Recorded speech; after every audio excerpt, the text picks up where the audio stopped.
I'm Curtis Leggett, the President and CEO of the National Association of Broadcasters. Welcome to NAB New York and the opening session of the Future of Journalism track. Can everybody hear me okay in the back? Great. I want to begin by thanking all of you for joining us today to discuss this critical question. How do we preserve trust and strengthen local journalism as emerging technologies redefine how news is produced, distributed, and consumed? Our first session today, The Future of News, AI, New Revenues and Risks, and the Policy Response, confronts one of the most urgent and complex challenges facing our industry: how AI is reshaping journalism and public trust. Many newsrooms, the AP reports 70%, are already using AI to enhance personalization, streamline workflows, and deepen audience engagement. But it also raises serious concerns about copyright, consent, compensation, and the credibility of the information being delivered. One of NAB's key priorities in this evolving media landscape is ensuring broadcasters retain control over our original journalism. Broadcasters and other content creators should be fairly compensated when their work is used by AI, and audiences must be able to continue depending on trusted, fact-based local reporting. To set the stage for our panel discussion, I'm pleased to introduce Tommy Binion of OnMessage, who will share exclusive new findings on how Americans perceive AI and the impact on trust in media. His research offers timely insights into how audiences are thinking about AI in their daily lives and what it means for our work as local journalists. Please join me in welcoming Tommy to the stage. Good morning, everybody. I've got great news this morning. If you are hoping, like Curtis said, that your content will be protected, that you can maintain the ability to be compensated for your work, and that AI bots won't crawl all over everything that you've produced and put it out under their own name. If you, like me, believe that both political parties on the right and the left are leaning towards populism these days, then I've got great news, because this poll shows that American voters, the American people, are, one, deeply concerned about AI, but also favor a compensation model that we would all support. Let's dive right into the first slide here. So we took this survey mid-September. By the way, let me say this. You all are the first people to see this poll. There are maybe 7 other people that have seen this poll before this morning. We hope that by week's end, a lot more people will have seen it. We hope that some preachers down in D.C. will have seen it. We hope that it makes the press, but you are the first ones to see it. Let me just check in with the methodology real quick on the next slide. This is 1,000 likely voters nationwide. Those are geographically dispersed. They're dispersed across the parties. They're dispersed across all of the demographic screeners that we need to match the population. We register about a margin of error here of 3.1%. And as you'll see here in the numbers, we're not going to need that 3.1%. The first question we asked was whether or not you use AI. Keep in mind, this is a snapshot in time. This number is going to grow. We're about half and half right now. And what's most interesting about this, if you look down below on all these slides, you're going to see what I'm going to refer to as crosstabs. But that is how Democrats respond, how independents respond, how Republicans respond. We'll look at men and women, and we'll look at age groups. You can see that the younger crowd uses AI a little bit more. You can see that on the left, there's a little bit more use of AI. By the way, we captured this question, and we applied that as a crosstab to all of the rest of the findings. So we could see, if you use AI, does that change your opinion on these public policy concepts that we are going to be talking about? This is how concerned are you about AI? This is a massive number. Every week I ask polling questions about public policy issues. 82% concerned with an intensity that you are very concerned of. 42% is a big number. And you can see in the crosstabs, that's across the board. Nothing jumps out to me that says, well, people on the left or people on the right are more or less concerned. This is a universal concept. This is the first piece of data that I want you to think about, is really jumping off the page. What this is predicting is that AI and the regulation of it will be a top issue in next year's election and the election 2 years after that and the one after that. Nothing can register this high and not reach that upper echelon of issues that are driving elections. Let's find out if that's good news based on how people are feeling about this. First of all, how concerned are you that AI is going to replace your current job? 32 may not look like 82, but let's think about what this is for a second. Job security is deeply personal and it is deeply motivating. It is intrinsically intertwined with how you vote. In that category of things, 32% is very, very high. I could say I care about or I'm concerned about any issue under the sun, and I could tell you yes or no, whether I support or oppose something. But if I say it's going to affect something, I am worried that it is going to affect something as personal to me as my job, that is really telling us something about these voters. So I would argue to you that 32% is a really big number here. And as you can see, we're registering very high across the spectrum of crosstabs. Really no differentiation there to speak of. I'll draw your attention to the crosstab that says use AI.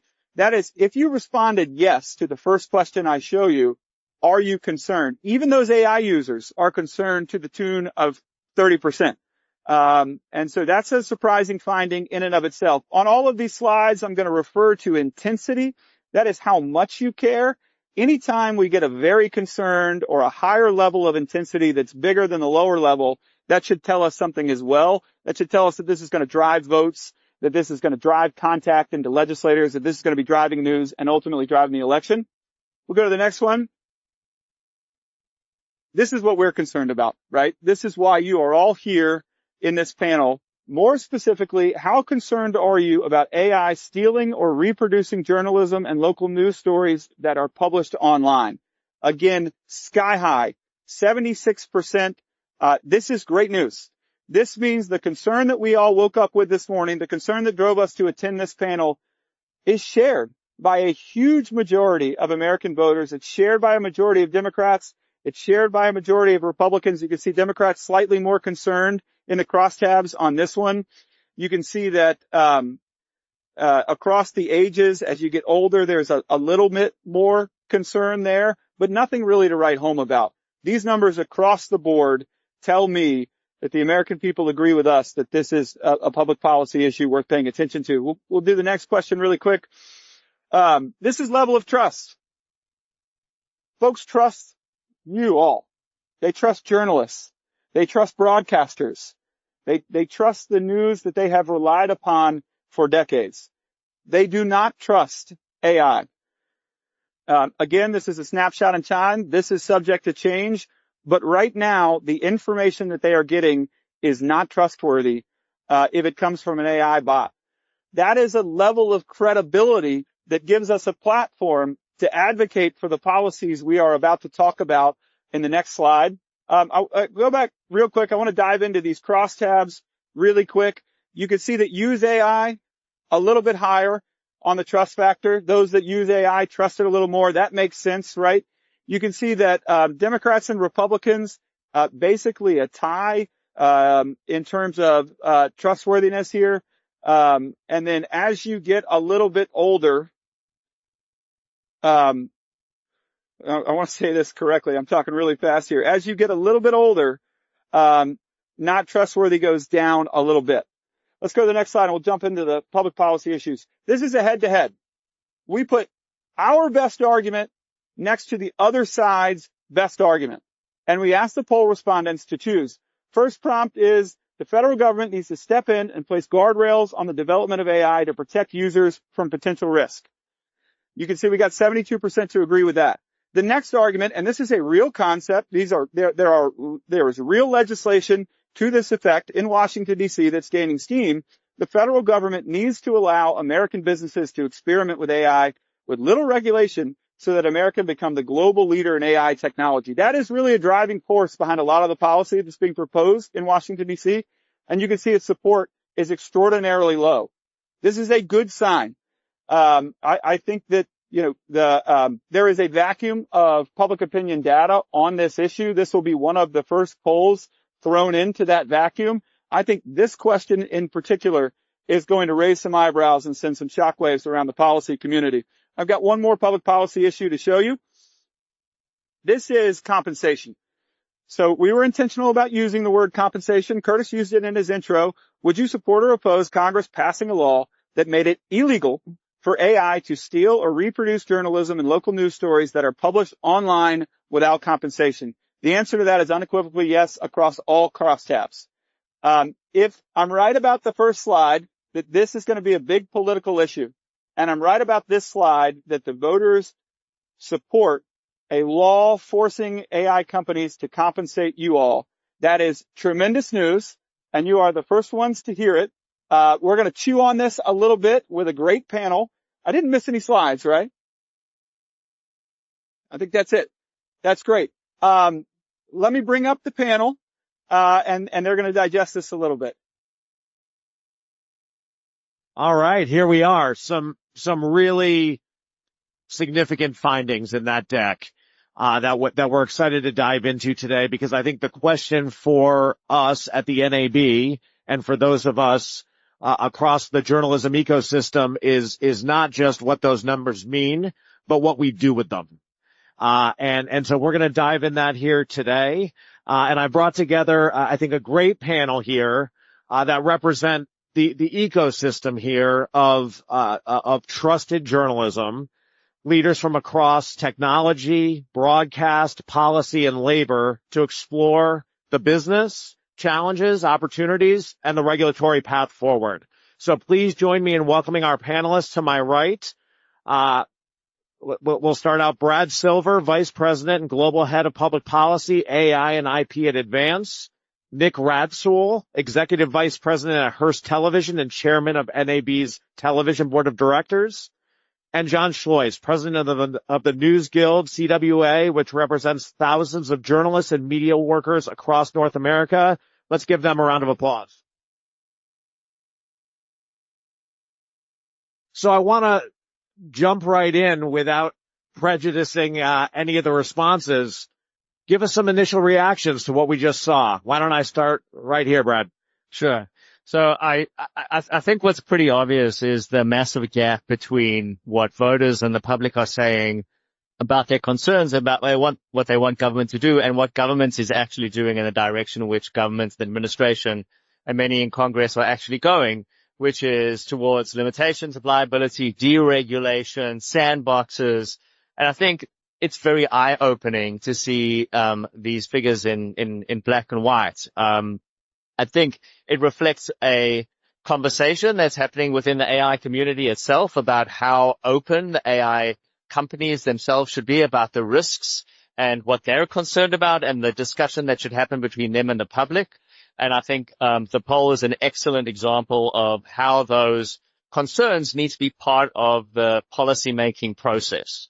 I think it confirms to me in our work that we really have to keep pressing on getting away from the conversation about whether there should be regulation, but rather what kind of pragmatic, common sense regulation should we have at the federal level and at the state level, and how can we also ensure that that regulation protects incentives to invest in creative content, in journalism, in broadcasting, which are at risk of having their value diminished by AI, and therefore also holding us back from being winners in the AI race.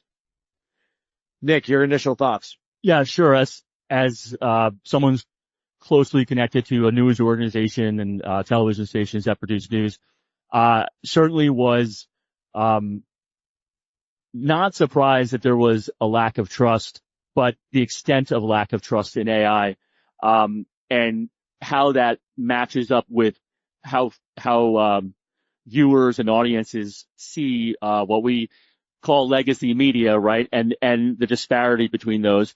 And for me, it highlights the challenge for our organization about how to implement AI within our news organization, because there is a role for sure for AI in our news organizations, but how to do it without destroying the trust that we've built up over time. And navigating that is really, at the forefront of our, thoughts as we move forward. Yeah, I was going to say the same thing. Almost 70% of those respondents said that they don't trust the information coming out of AI. In our news organizations, we build trust brick by brick, story by story into our communities, right? And that is something that cannot be taken away from us with AI. That is something that we can own and we can expand on. And right now we're going to see the trust in AI and the trust of things that people are seeing on the internet continue to plummet with things like Soros, the ChatGPT AI video creation tool. When fake AI videos are just spreading across the internet, right? Trust is going to plummet. The internet's going to become more and more like a garbage-filled alley, but we can make sure that our stations, that our newsrooms, that our websites, that our apps are actually building trust with our audiences. Yeah, so I want to build off of that theme because obviously there's a real tension here, right? We are seeing this enormous public distrust of AI. These numbers, I knew the numbers would be there. They surpassed my wildest expectations as well. So we're seeing that high distrust, yet we're in the trust business and our newsrooms are increasingly adopting AI, as a matter of doing our jobs better. So I'd like the perspectives of each of you because I think you bring different perspectives from the digital, the broadcast, and the journalist side. How do we walk that line? And to the degree that you want to be specific about a particular use case that you think most effectively walks that line, either within your organizations or on behalf of your membership, I'd love to hear it. Sure. So, for those of you who don't know, Advance is the parent company of Condé Nast, and Advance Local, which operates 10 markets, local newspapers across the country. So our focus is definitely on digital and print publishing. I think, look, for sure, we're really just at the beginning of ways in which we're using AI to enhance our interactions with audiences and the content. So one of the things I'll mention, which I just happen to like and use myself, is Bon Appetit. One of our titles has a AI function now that you can engage with the recipe that you're using. You can decide, you can ask it to substitute ingredients. You can ask it, what does this pair well with? You can ask it to adjust the portion size. I mean, look, these are very kind of, targeted, but I think extremely useful applications of AI. We're seeing it being used in newsrooms as well in terms of information gathering, and also just in ways in which we can enhance the user reader experience in diving deep into our content, as opposed to going to kind of a broad-based answer engine, which is scraping the web in general, sort of picking up a lot of flotsam and jetsam when it comes to information and accuracy. And I think that is where I think we hold the most promise, is to capitalize on our brands and trust to build that audience engagement using AI tools. Similarly, Hearst operates 34 stations in 27 markets. So our focus is how can we use AI to deepen the engagement with our local audiences, without going down a path that damages trust and the integrity of our product. And one of the ways that we see AI being helpful is to gather information and resources that we, from a personnel standpoint, would not be able to do because it would just be too manpower intensive. An example would be, any one of our markets, you might have, 20 to 30, municipalities, maybe even more, that have town hall meetings every month. We can't possibly send enough staff to go cover those events, but what we can do is leverage AI to cull through the minutes, to identify and summarize the topics that were covered in those town halls, and then through human interaction, follow up on those summaries and identify stories that are of great local importance that might otherwise have fallen through the cracks. So that's an example of a way that we're using it. Yeah. It's probably not a surprise to folks in the audience that AI has been in newsrooms for years, right? Especially with investigative journalists or data journalists. Like, they have been using machine learning technology to sift through vast amounts of data or emails or videos. And so I think that there's still a lot of really amazing use cases in being able to speed up the repetitive tasks for journalists in your newsrooms, right? So like being able to sift through hundreds of thousands of emails or look through hundreds and hundreds of hours of recorded Zoom calls and then try to find the stories in there that then you can vet with shoe leather journalism to actually make sure that it's an accurate statement and not just taking it directly from the AI and spitting it out there. You've got to vet it. But I think that it can really speed things up. I'm also a data journalist in background and a computer programmer. And I think that it also helps you speed up the idea of writing your own code. And I think that AI systems like Claude AI can really help you learn. If you don't know how to code at all, you could actually build your own software apps for your own use cases to speed things up. Now, the risk I see, and we're in a bit of a conflict right now, as a specific example that's already publicly reported, but with Politico. Politico, we represent the workers, the journalists at Politico, and they've rolled out a tool that's internal for subscribers to be able to, in theory, be able to have a conversation with the vast resources, all of the stories that have been written. But it's not accurate. And so it will spread misinformation from time to time. And I think that's a real risk. It's just rolling it out without being able to vet it, without making sure that it goes through the same rigorous editing processes that we have in our newsrooms. That's where the risk becomes. I want to stay on this point of mistrust in AI for a moment here, because while this is a challenge and also feels in certain ways like an opportunity, each of your organizations and members are interfacing with these AI platforms in different ways right now, and having really meaningful dialogue. And I'm curious, right, especially as it relates to local journalism. You know, in the media ecosystem, local journalism is the most trusted. And you have a set of platforms that have a real trust challenge. That's actually an opportunity for the AI platforms if they can engage and find the best way to meaningfully advance that relationship to help reconcile some of those trust challenges. I'm curious at this point, based on the conversations that your organizations are having, I'm going to start with you, Nick, whether you feel like that's something that the platforms at this point are cognizant of, trying to solve for, or are they just moving too quickly? So I think from my experience from our company, the platforms are very much focused on training. They're training their models right now. And much of that training is based on text. And so as a video platform, we're probably not high on their list in terms of coming to us to gather the data information that we produce on a daily basis, right? But the next evolution of what their platforms will do is to leverage the information and provide responses to queries in a way that, you know, a human being would, with vastly amounts of more information and access to information and accurate information. So while I think they see that path right now, they're very focused on training. And so in terms of compensation, they don't really see a need, or a high priority to compensate us. But I think they know that is down the road. And I think the survey pretty clearly, articulates where, the audience and where Americans are, generally speaking. And so do I see a path for that? Yes. I think we're a little bit ahead of the curve right now, at least for local news stations. And look, attribution is a big part of this as well, right? I mean, we're talking about the various ways in which we need to ensure that we have control over our content when it's used by these systems. But to solve this trust gap, attribution feels like a two-way street. Are there other reactions to this question about the platforms and how they're looking at this, John? I think they're so greedy. They're stealing our content, right? Like they are stealing from us, right?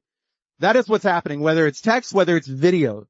Big tech is stealing from us, and they do not care about the work that our journalists do. They don't care about compensating us. And we're seeing deals being inked with really like the largest players, right? That's the people who have the most leverage to ink these deals. But then the deals themselves end up being opaque, you know, and so even if you want to strike a deal, you don't know what the other folks did in their deal, but OpenAI knows. And so I think that it's a real problem for us, and we need to have an agreement to actually like fight together to protect what is so important to us, which is the seeking the truth and reporting it, which is the role of journalists and the role of every single newsroom across the country. And so as of this moment, this trust gap isn't something in your view that's giving us leverage. It's being ignored. I think that like it actually provides us a better look at thinking about every single one of our brands and institutions as its own platform. You know, we have been reliant on Google to surface us in their results, right? And then we get this wave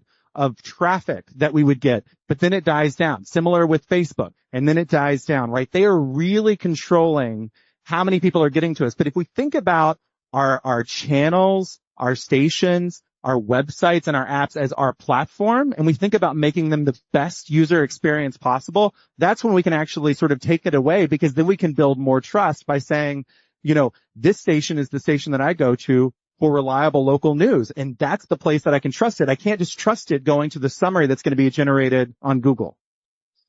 Yeah, I completely agree with that. I think that, look, the reality of the technology has been said already that, pretty much all publicly available content has been used to train these models, but these models cannot provide accurate, context-rich, aware responses without the journalism that is being produced on a daily basis. They need up-to-date information. They need to be able to crawl and scrape and summarize and synthesize and form responses in real time to queries. And that is where journalism is so valuable and important for AI companies and, of course, for us, because once that journalism appears as part of an answer engine that prevents someone from visiting it at its original source, then that represents a loss of revenue for the journalist, for the publisher, and for eventually the sector as a whole. So to really answer your question about where things should be going in terms of collaboration, absolutely. I think that there is important leverage that needs to be taken advantage of in terms of being able to provide that level of trust by, having your trusted sources appear in AI answer engines for the right compensation at the right value on the right terms.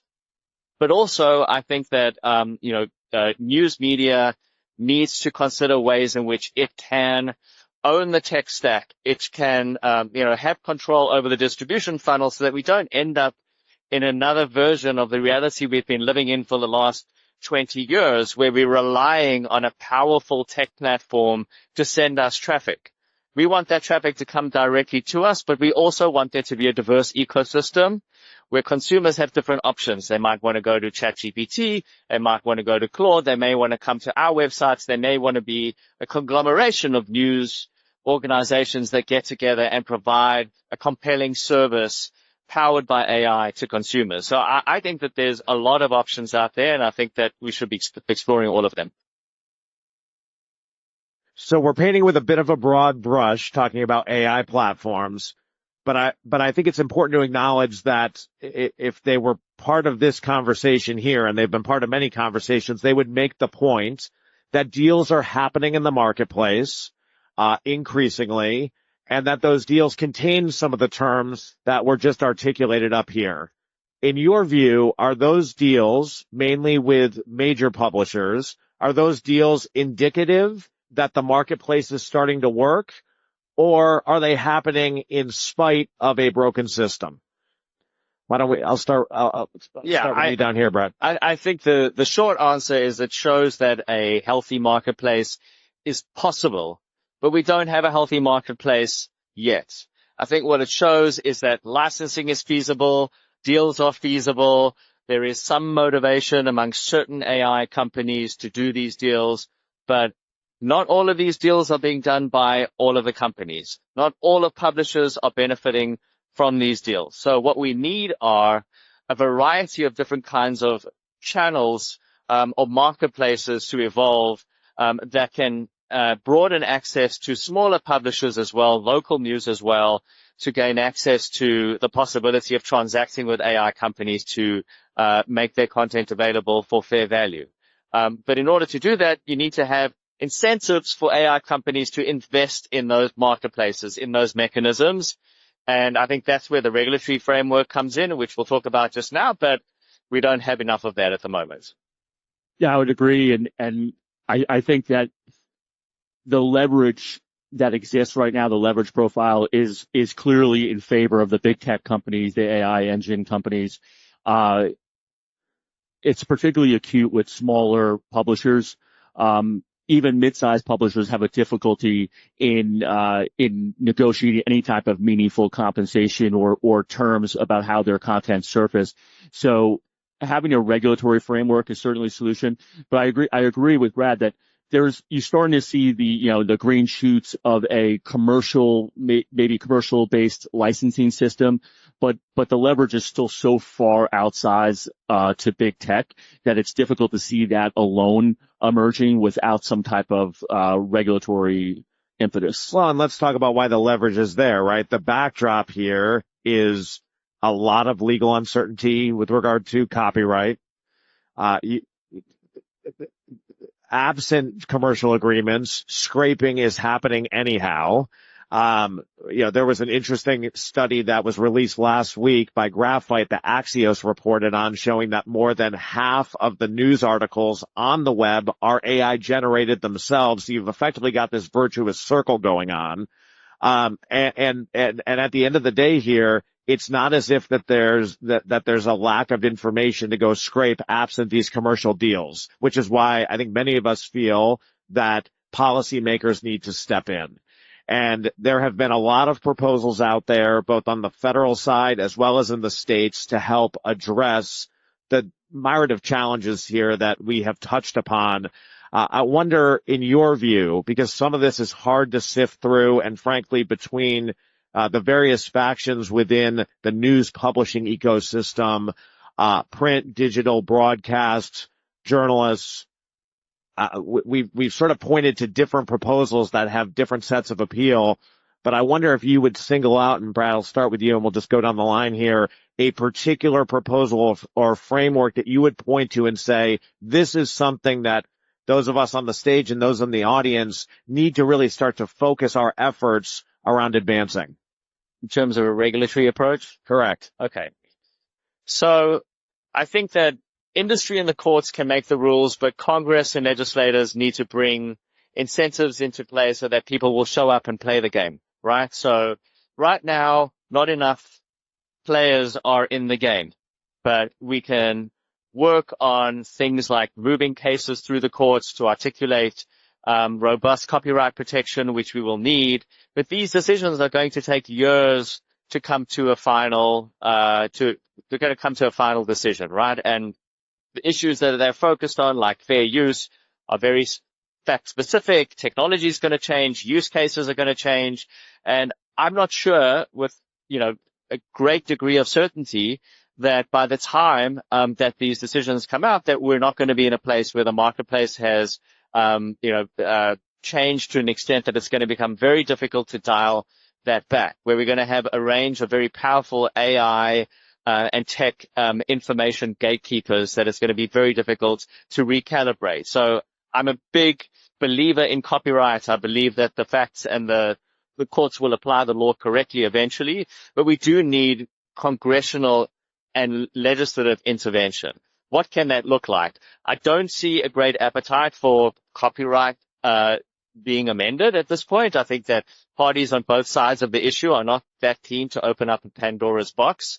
But I think there are proposals out there to essentially articulate what fair competition looks like, and an agreement around a principle that it should not be allowed to take the product of someone's investment and to co-opt it for your own business and use it to compete directly with a party that you took it from without consent and without compensation.